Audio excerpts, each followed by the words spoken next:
नमस्कार. प्रेमिलास रेसिपीमध्ये तुमचं सर्वांचं खूप खूप खूप स्वागत.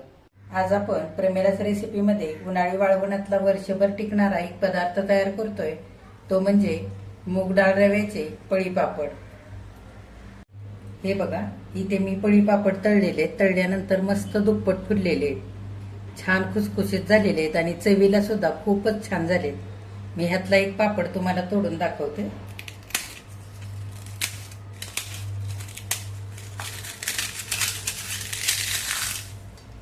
लगेचच रेसिपीला सुरुवात करूया.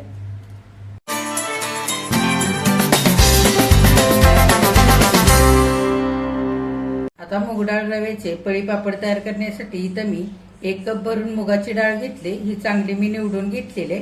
आता ही डाळ आपल्याला 2 ते 3 पाण्याने स्वच्छ धुवून घ्यायची. आता मूग डाळ 2-3 पाण्याने स्वच्छ धुवून घेतली आणि डाळीमध्ये भरपूर पाणी घातलेलं आहे. आता आपल्याला झाकण ठेवून रात्रभर ही मुगाची डाळ चांगली भिजवून घ्यायची आणि उद्या सकाळी मूग डाळ रव्याचे पळी पापड तयार करायचे. ही डाळ तुम्ही 5 ते 6 तास सुद्धा भिजवून घेऊ शकता. आता रात्रभर आपली इथे मुगाची डाळ भिजलेली, हे बघा अगदी छान भिजले. आता ह्यातलं आपण पाणी काढून टाकूया आणि 2-3 पाण्याने पुन्हा ही डाळ स्वच्छ धुवून घेऊया. आता मुगाची डाळ चांगली मी 2 पाण्याने स्वच्छ धुवून निथळून घेतले. आपल्याला ही बारीक वाटून घ्यायचे. मिक्सरच्या भांड्यामध्ये घेऊया आणि थोडं थोडं पाणी घालून बारीक अशी वाटून घेऊया. फार जास्त पाणी घालायचं नाही मुगाच्या डाळीमध्ये, कारण मुगाची डाळ आपण इथे रात्रभर भिजवून घेतलेली, ती वाटताना त्याला पण थोडंफार पाणी सुटतं. तर खूप पातळ आपल्याला हे करायचं नाहीये. तर अगदी 2 चमचे पाणी घालून बारीक डाळ वाटून घेऊया. हे बघा 2-3 चमचे पाणी घालून अशी बारीक डाळ इथं मी वाटून घेतली. आता ह्याच पद्धतीने सगळी डाळ वाटून घ्यायची थोडं थोडं पाणी घालून. हे बघा थोडं थोडं पाणी घालून सगळी मुगाची डाळ बारीक अशी मी इथं वाटून घेतली. आता ही वाटलेली डाळ एकदा आपल्याला चाळणीतनं गाळून घ्यायचे. जर आपण ती गाळून नाही घेतली आणि असंच हे पीठ वापरलं तर पळी पापड तळल्यानंतर खुसखुशीत न होता कडक होतील. त्याच्यासाठी आपल्याला हे गाळून घेणं अगदी महत्वाचं आहे. आता आपण गाळणीतनं हे सगळं पीठ गाळून घेऊया.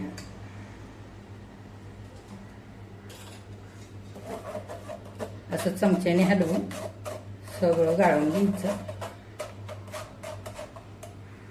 हे बघा मुगाची डाळ गाळून घेतल्यानंतर असं डाळीचे बारीक कण उरलेले हे पुन्हा मिक्सरमध्ये घालून आपल्याला परत फिरवून घ्यायचंय. हे बघा चाळणीतनं सगळी वाटलेली मुगाची डाळ इथं गाळून झालेली. आता आपल्याला ह्या डाळीमध्ये रवा घालायचा आहे. तर ज्या मी कपाने मुगाची डाळ मोजून घेतली होती त्याच कपाने इथं बारीक रवा घेतलाय. जर तुमच्याकडे जाड रवा असेल तर तो आधी तुम्ही मिक्सरवरती फिरवून असा बारीक करून घ्या. आता तो घालूया. आता आपण रवा आणि डाळ ज्या भांड्याने मोजून घेतले त्याच भांड्याने इथं पाणी पण आपल्याला घ्यायचंय. तर ह्या कपाने मी मोजून सारं घेतलंय, त्याच्यामुळं ह्याच कपाने मी इथं पाणी सुद्धा आता मोजूनच घेते. 1 कप आपण आधी ह्याच्यामध्ये पाणी घालूया आणि सगळं चांगलं मिसळून घेऊया. आता मी आणखी 1 कप भरून पाणी घेतलंय, ते सुद्धा घालूया. ह्या मिश्रणामध्ये आपण एकूण 2 कप इतकं पाणी घातलेलं आहे. मूग डाळीच्या पिठामध्ये रवा आपण 2 कप पाणी घालून चांगला मिसळून घेतलाय. एक 10 मिनिटांकरता झाकण घालून असंच ठेवूया आणि तोपर्यंत आपल्याला आता जास्तीचं पाणी लागणार आहे ते गरम करण्याकरता ठेवूया. आता आपल्याला पाणी गरम करून घ्यायचंय. तर त्याच कपाने मी इथं पाणी मोजून घालणार आहे. पहिला आपण पिठामध्ये 2 कप पाणी घातलेलं आहे, आपल्याला एकूण 7 कप इतकं पाणी लागणार आहे. तर आता इथे आपण 5 कप भरून पाणी घालूया.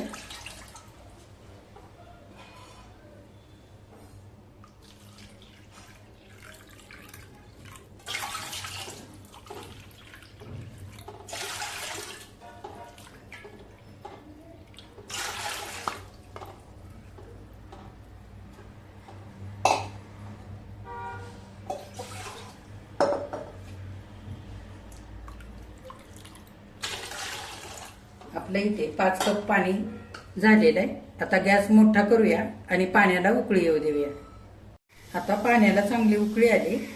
इथं मी अर्धा चमचा पापडखार घेतलाय, पोह्याच्या चमच्याने मोजून घेतलेला आहे, तो घालूया. आणि अर्धा चमचा मीठ घेतलेलं आहे. जर आपल्याला लागलं तर आपण नंतर घालूया मीठ. मीठ आणि पापडखार चांगला आपण पाण्यामध्ये हलवून घेऊया. आता मूग डाळीचं आणि रव्याचं आपण पीठ करून ठेवलंय, ते चांगलं तळापासून हलवून घ्यायचं. आता हे हलवून घेतलेलं पीठ थोडं थोडं असं करत पाण्यामध्ये घालायचं आणि हलवून घ्यायचं. आता उरलेलं सगळं हे आपण पीठ घालूया.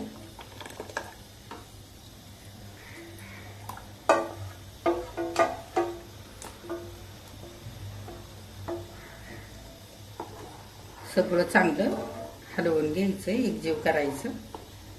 एक पळीभर भांड्यामध्ये पाणी घालून ते आपण घालूया याच्यातच. सगळं एकसारखं हलवत राहायचंय म्हणजे गाठी होत नाहीत. गॅस मध्यम ठेवायचा आणि एकसारखं 5 ते 6 मिनिटं चांगलं एकजीव होईपर्यंत हलवून घ्यायचं. रवा असल्यामुळे लगेच गाठी व्हायला सुरुवात होते. गॅस मध्यम ठेवायचा म्हणजे टोपाच्या तळाशी हे सगळं पीठ चिकटत नाही. तर बाजूला मी आणखी 1 कप पाणी उकळण्याकरता ठेवलेलं आहे. जर लागलं तर ते आपण नंतर वापरणार आहे. आणि वरती जे पाणी लागेल ते सुद्धा आपल्याला चांगलं उकळलेलंच घालायचंय. थंड पाणी वरून घालायचं नाही, नाहीतर मग ह्या सगळ्या पिठामध्ये गुठळ्या होऊ शकतात. आता एकसारखं हलवत राहूया. हे बघा, दुसऱ्या गॅसवरती 1 कप भरून पाणी उकळण्याकरता ठेवलेलं आहे. आता ह्याही पाण्याला चांगली उकळी आलेली आहे. हे बघा, 5 मिनिटं सगळं पीठ मी चांगलं हलवून एकजीव करून घेतलंय. आणि 5 मिनिटानंतर हे असं पीठ घट्ट झालंय. तर हे फार घट्ट झालेलं आहे. उकळून घेतलेलं आपण आणखी 1 कपभर पाणी आहे ते सुद्धा घालूया. वरून पाणी घालायचं आणि चांगलं हलवून घ्यायचं.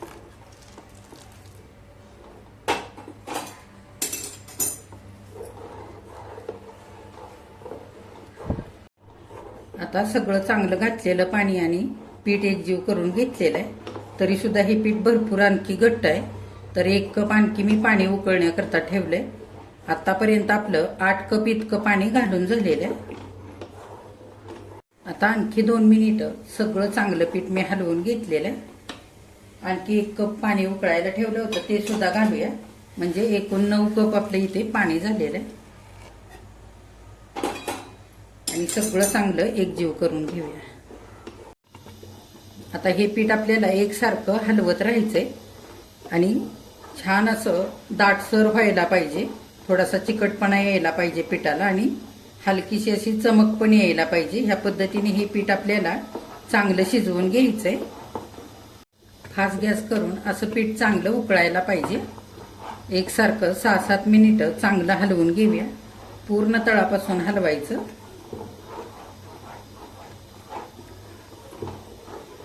आता हलकंसं पीठ घट्ट व्हायला लागलंय आणि पिठाला उकळी येते. मी इथं 2 चिमटी पिवळा रंग घेतलेला आहे. तुम्हाला आवडत असेल तर घाला. पापडाला छान रंग येतो, त्याच्यासाठी मी घेतलेला आहे इथे खाण्याचा रंग, तोही घातलाय. सगळं चांगलं एकजीव करून घेऊया.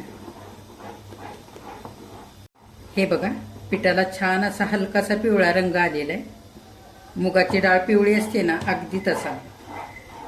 आता इथं आपण हे पळी पापड करताना मुगाची डाळ आणि रवा वापरलाय, त्याच्यामुळे हे पळी पापड अगदी चवीला खमंग होतात.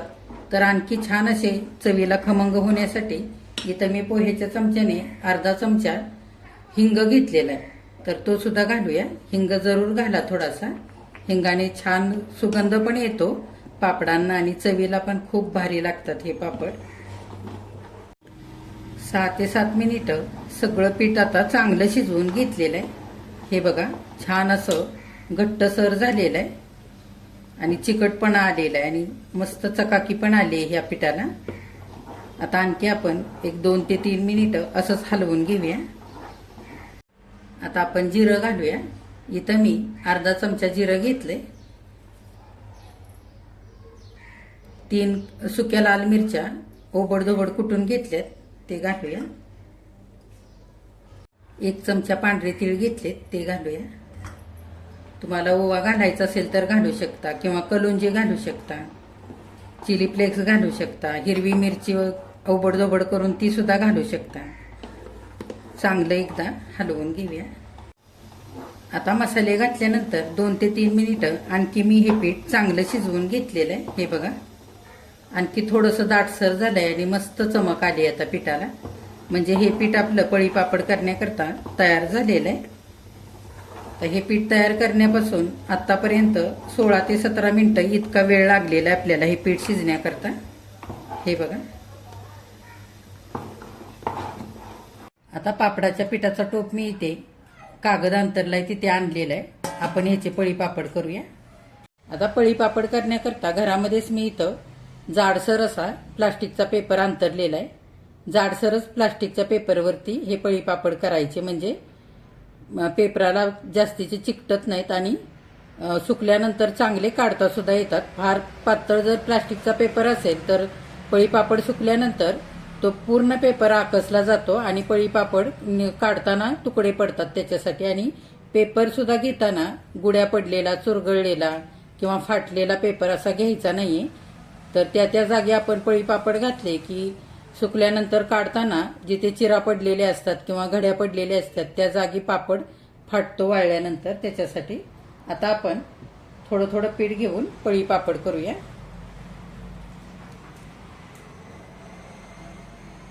तुमच्या अंदाजाने तुम्ही लहान मोठे असे हे पापड करून घेऊ शकता. जर मोठी पळी असली तर 2-2 करायचे. हे बघा, ह्या पद्धतीने. फारही अगदी पातळ करायचे नाही, नाहीतर मग सुकल्यानंतर निघणार नाहीत. त्याच्यासाठी या पद्धतीने सगळे पापड करून घेऊया. हे बघा, सगळे पळी पापड इथं करून झालेले, सारे एकसारखे झालेले. हे पापड करताना पीठ आपलं पातळ किंवा घट्ट झालं नव्हतं, त्याच्यामुळे एकदम मस्त पापड इथं करून झालेले. कारण आपण पाणी सुद्धा मोजूनच घेतलं होतं. आता पंख्याच्या हवेला 1 दिवस हे पळी पापड चांगले वाळू देणार आहे आणि नंतर 3 दिवस कडकडीत उन्हामध्ये चांगले वाळवून घेणार आहे आणि नंतर तुम्हाला तळून सुद्धा दाखवणार आहे. हे बघा, मूग डाळ आणि रव्याचे पळी पापड इथे 3 दिवस कडकडीत उन्हामध्ये चांगले वाळवून घेतले. किती मस्त झालेत बघा, पातळ आणि मस्त चमकदार झालेले. आता ह्यातले पापड आपण तळून बघूया. आणखी एक पापड तळूया.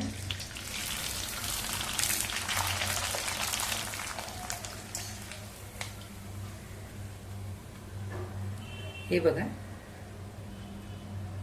आणखी एक आपण तळण्यासाठी पापड तेलामध्ये घालू.